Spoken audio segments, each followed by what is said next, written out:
নমস্কার। আজ আন্তর্জাতিক মাতৃভাষা দিবস উপলক্ষে আজ আমার নিবেদন কবি চন্দননাথের লেখা কবিতা 21শে ফেব্রুয়ারি। 21-এর গানে প্রাণের গভীরে ঢেউ জেগে ওঠে যদি, কোন সে শ্যাওলা বাঁধবে বলো এ বর্ণমালার নদী।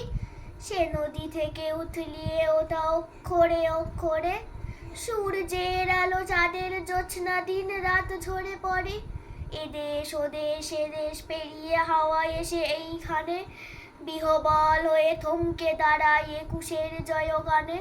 মেঘ তার বুকে অবাক লেখে লেখে আর উড়ে যায়, অক্ষরে গেতে স্বপ্ন ছাড়াই আমাদের আঙিনায়। সেই স্বপ্নই সযত্নে তুলে তোমাদেরই মতো করে রেখে দিই আমি আমারও মনের প্রতিটা পৃষ্ঠা ভরে।